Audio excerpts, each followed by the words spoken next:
If you're tired of these promos, supporters get the podcast early and ad-free. Just go to donate.bogosity.tv for the links to sign up.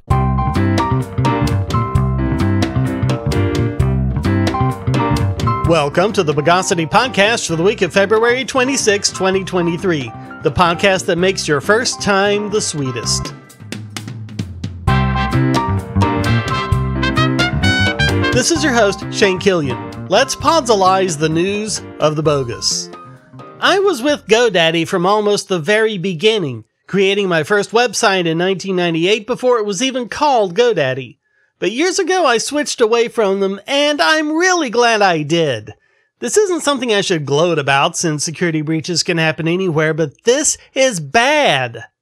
Apparently there was a major data breach that's been ongoing for 3 years. And it's just now coming out in an SEC filing. After gaining access to GoDaddy's corporate network, threat actors installed malware which redirected customer websites to malicious sites. The company said in the filing, quote, "We discovered that an unauthorized third party had gained access to servers in our cPanel shared hosting environment and installed malware causing the intermittent redirection of customer websites.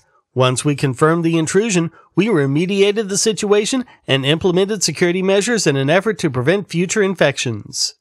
And apparently, GoDaddy isn't the only target. Quote, "We are working with multiple law enforcement agencies around the world, in addition to forensics experts, to further investigate the issue. We have evidence, and law enforcement has confirmed, that this incident was carried out by a sophisticated and organized group targeting hosting services like GoDaddy. According to information we have received, their apparent goal is to infect websites and servers with malware for phishing campaigns, malware distribution, and other malicious activities." The earliest known breach is from March 2020, when attackers stole more than 20,000 login credentials, and in November of 21, they broke into the managed WordPress service and stole the SSL keys of 1.2 million customers. GoDaddy hasn't shared any technical details to help their customers defend against ongoing threats, and they've known about it for 2 months without telling anyone. Paul Ducklin, research scientist at Sophos Group PLC, wrote in a blog post, "Who visited a GoDaddy-hosted site since December 2022, which probably includes most of us whether we realize it or not, or a website operator who uses GoDaddy as a hosting company, we aren't aware of any indicators of compromise or signs of attack that you might have noticed at the time or that we can advise you to search for now." But some users had noticed, like Stanley Lim, software engineer at Snap Incorporated, who wrote about suspicious activity he noted in December, as well as several users on Cloudflare's community forum about suspicious redirects, which they had trouble stopping even after taking steps to prevent it. GoDaddy just said, "We're aware of the issue and are working to correct it now." GoDaddy has come under attack in recent years for being unresponsive to security concerns. When Zach Edwards of Human Security's Threat Insights team discovered compromised GoDaddy websites back in December of 2021, including government websites such as FEMA, GoDaddy responded, quote, "Customers are responsible for the content of their websites." Last year, WordFence reported an increase in malware on websites using GoDaddy's managed WordPress service. Of 298 sites infected with a backdoor, 281, or 92%, were hosted with GoDaddy. They notified GoDaddy, but never got a response. Adnan Shah, application security engineer at SnapSec, wrote in a blog post, "The apparent duration of the attack raises concerns that GoDaddy may have overlooked opportunities to identify and address vulnerabilities or to remove any installed malware at an earlier stage. Had the company taken action sooner, the potential harm to customers might have been minimized or even prevented altogether." This is inexcusable. GoDaddy is absolutely responsible for the cybersecurity of the websites they host. If you have websites hosted with GoDaddy, then demand answers.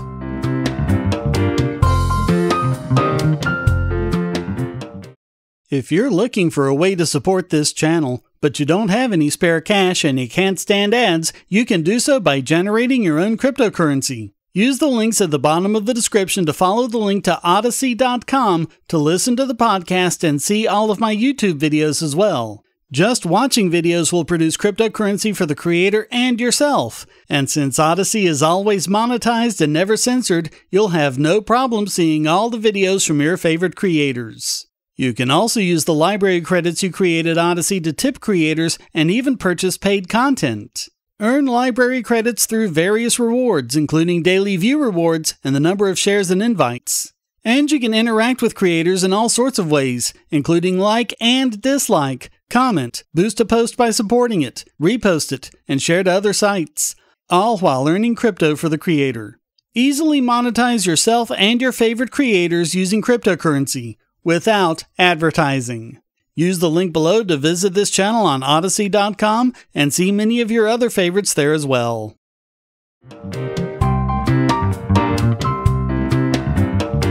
It's nice to see my home state try to do the right thing. Both the State House and Senate have passed a bill to repeal handgun purchase permits. They still have to get the bill through the final committee, and it's not likely our stupid Governor Roy Cooper will sign it. Sadly, this Raleigh News and Observer article was the best one I could find, and even there you can see the bias with which the media is reporting this, making a big deal in the headline that one sponsor voted no. What they didn't mention is that this law is a remnant of the Jim Crow era being passed in 1919 to prevent blacks from owning firearms. HB 50 would repeal a state law requiring anyone buying a handgun to first obtain a permit from their local sheriff's office.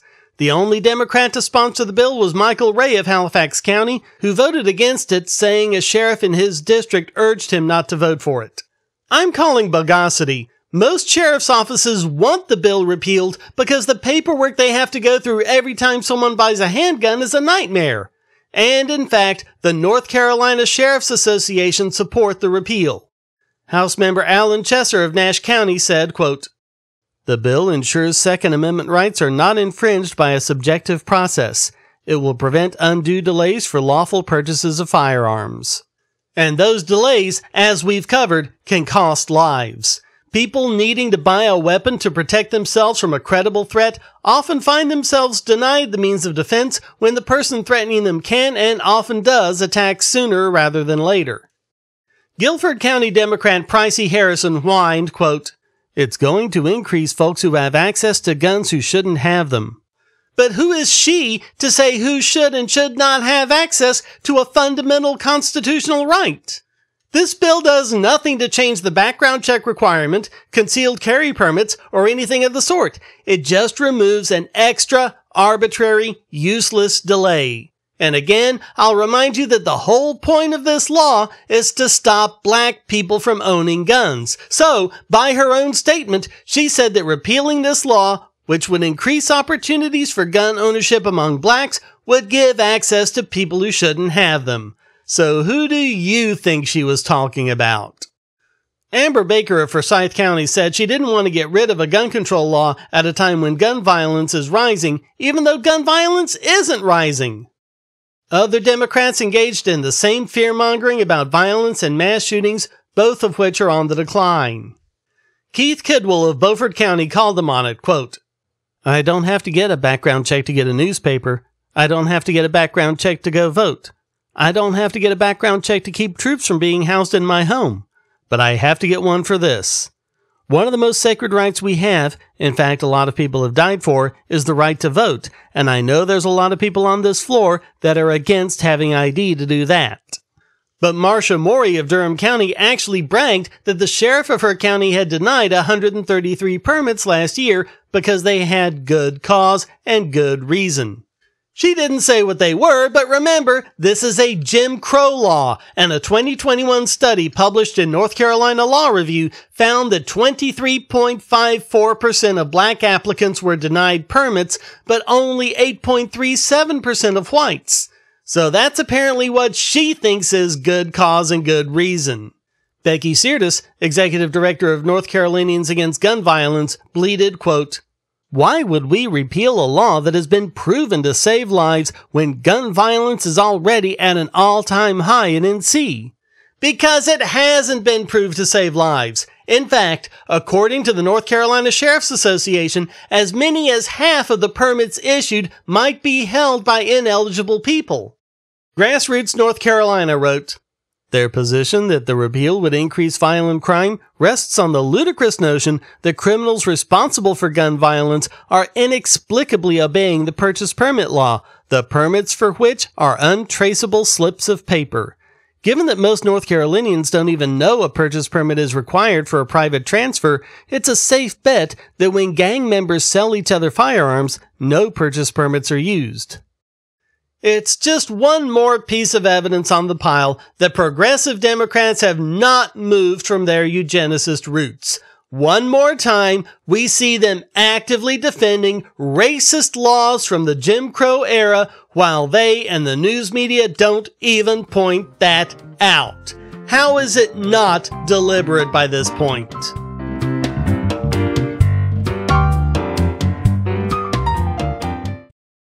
If you're on the Wi-Fi in a coffee shop or hotel, anyone on that network can get your traffic. Do you really trust all of those strangers? For that matter, do you really trust your ISP? A VPN can protect you from prying eyes, disguise your location, and even foil government censors. It's essential in this day and age, so go to vpn.bogosity.tv and you'll be taken to BoxPN. Starting at just $2.99 a month, you can get unlimited high-speed connections to VPN servers all over the world, and they don't log connections, so your privacy is assured. Traveling abroad, just VPN home, and don't worry about what those other governments are doing. Back at home, stop your ISP from traffic shaping and messing with the quality internet access you're paying good money for. You can connect from multiple machines at once, including your smartphone or tablet, and it supports all the secure standards, including OpenVPN and SSTP.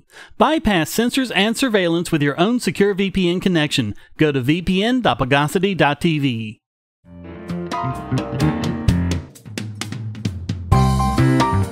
Here's something we've known for a while, but it's always good to be reminded of. Cropping a photo doesn't always get rid of the cropped data.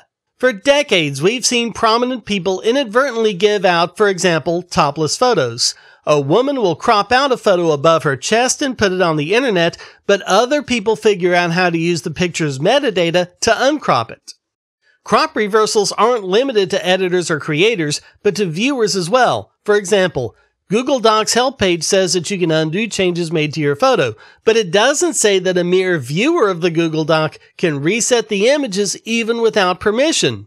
They just copy and paste the image to their own Google Doc, right-click, and reset the image. A number of scripts on GitHub can be run in web browsers to display uncropped images. Microsoft Office also says in their docs, quote, "Cropped parts of the picture are not removed from the file and can potentially be seen by others."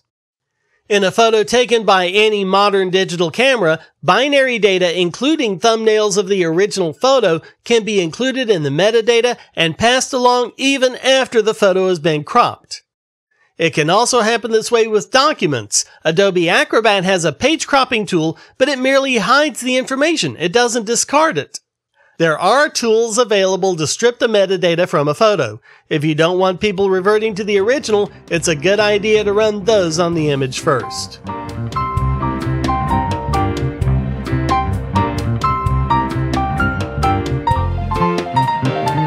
And now it's time to pre-sterilize this week's biggest bogon emitter. And this week it goes to the University of Groningen, who canceled a production of Waiting for Godot as being sexist because they're doing what the writer said.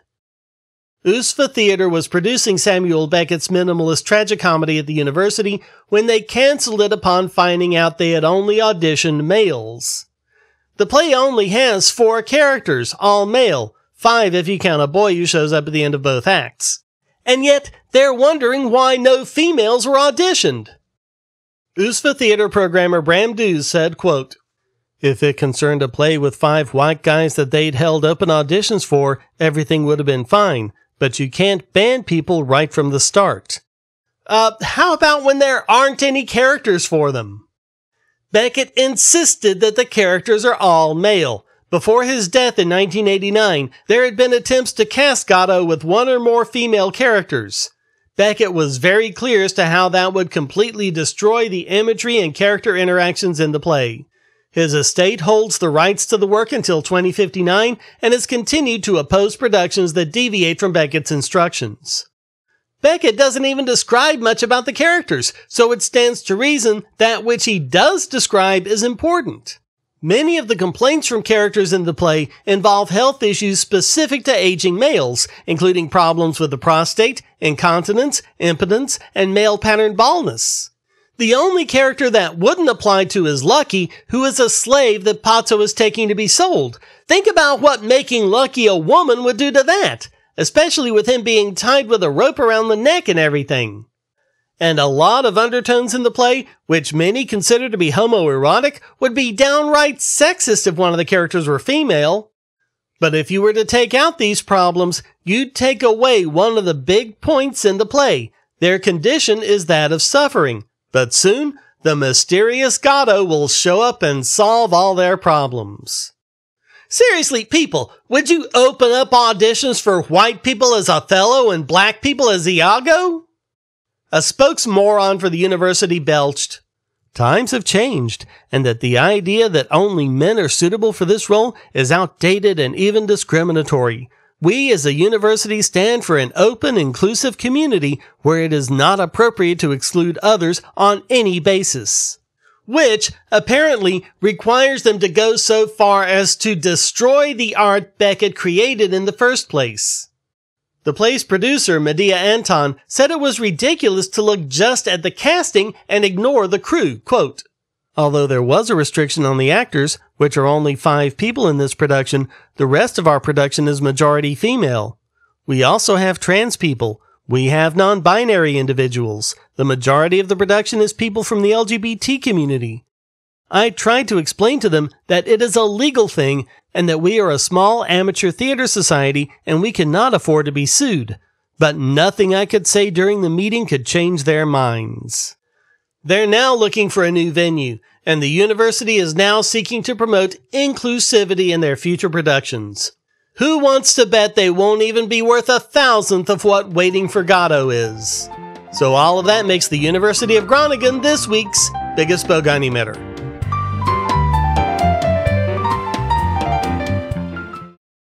Do you have children, or nieces or nephews? Are you homeschooling, or just want to counter some of the socialist indoctrination most children get in school? If so, go to bogosity.tv/TuttleTwins, and you'll be taken to a website where you can get some great books for elementary-aged children. The Tuttle Twins books are books about liberty and free market economics that include children's versions of Bastiat's The Law, Leonard Read's I, Pencil, and Hayek's The Road to Serfdom, as well as books about the Federal Reserve and how regulations protect business cronies. They'll learn about the harm caused by eminent domain, or regulations passed in the name of safety, and fundamental concepts of liberty. And as you can see from the sample pages on the website, they're all easy to read and nicely illustrated. They're just $9.99 a piece, or get a special discount as well as free bonuses when you purchase all 5. You can even buy in bulk to donate to schools and local libraries. So get the Tuttle Twins books at bogosity.tv/TuttleTwins.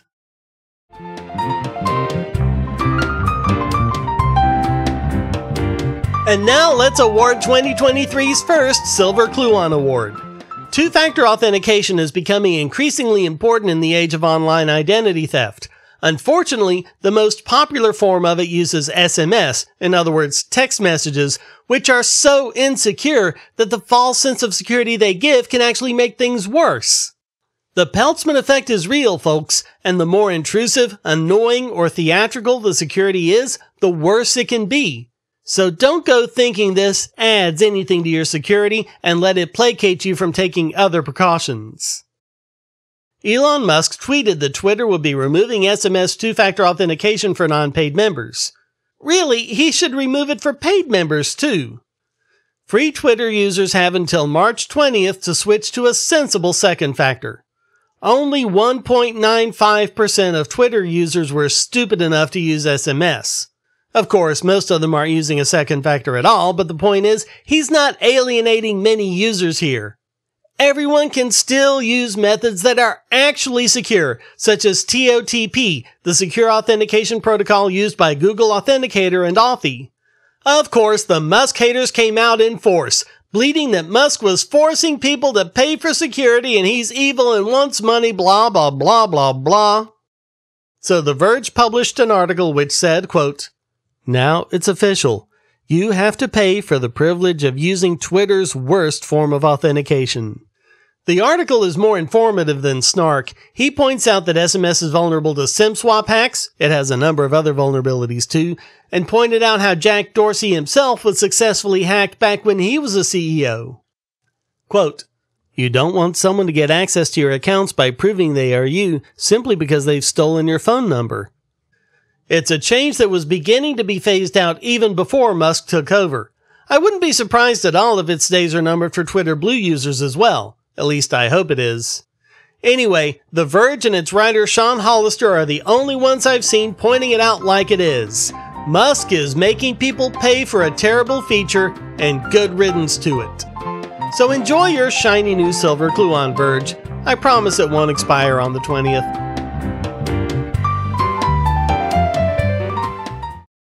I want to tell you about the eyeglasses I've been wearing for years. As people can see on my videos, I have a very strong prescription, which makes glasses more expensive, especially when I need computer glasses, reading glasses, prescription sunglasses, and most expensively, progressive lenses for general everyday wear.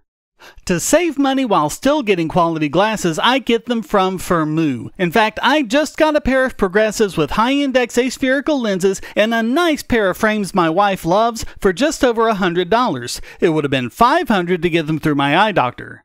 Not only do they look good, the glasses are durable. I've worn many pairs for several years without problems. All orders come with a 30-day return policy, a 3-month warranty, and one-on-one customer service. Go to Firmoo, that's FIRMOO.Bogosity.tv anytime you need quality glasses at a low price. Once again, that's Firmoo.Bogosity.tv.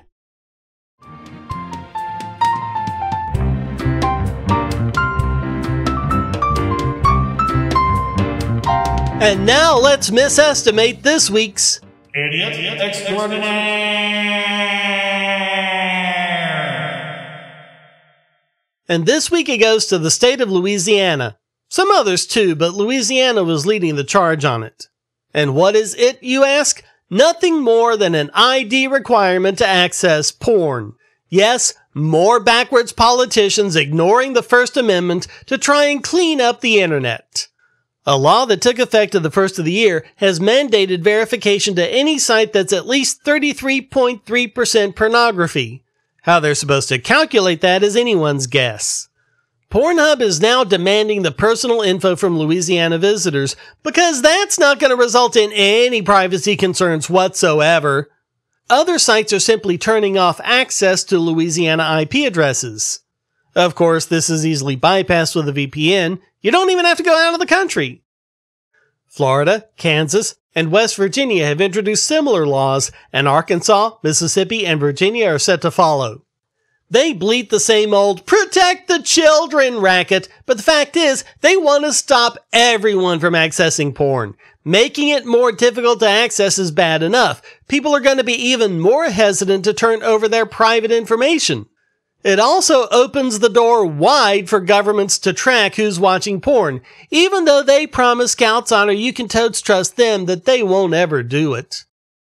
A similar effort in South Dakota has been stymied, much to the chagrin of Jessica Castleberry, who whined, "This is not your daddy's Playboy.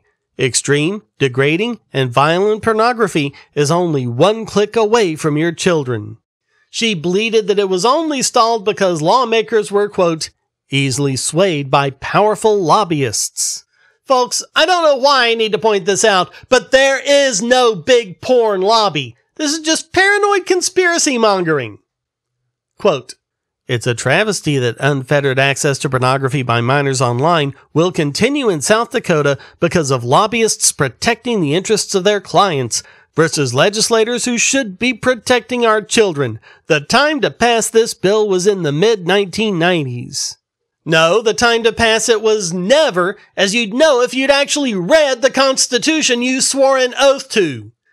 And some of this language is actually in the bill itself, like calling it a health crisis or referring to all sexual content, even those that are artistic or educational, as harmful content. Tell you what, actually define it first and we'll talk." So all of that makes the state of Louisiana this week's Idiot extraordinaire!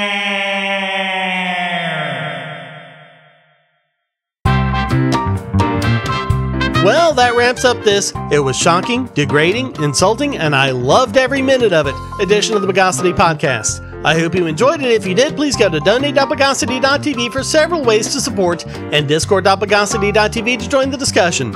Subscribe at Patreon or Subscribestar, and you can listen early and ad-free. Thank you for listening. Until next time, here's a quote from Ted Nellen. Whenever the discussion of the internet and education come up, the first thing out of most people is the fear of porn and pedophiles. Immediately, I know I am dealing with a sheep. This person is not a user of the internet, nor is this person a teacher. Children are embarrassed by sex, porn, and the like. The Bogosity Podcast is licensed under Creative Commons Attribution Non-Commercial No Derivatives 4.0 International License.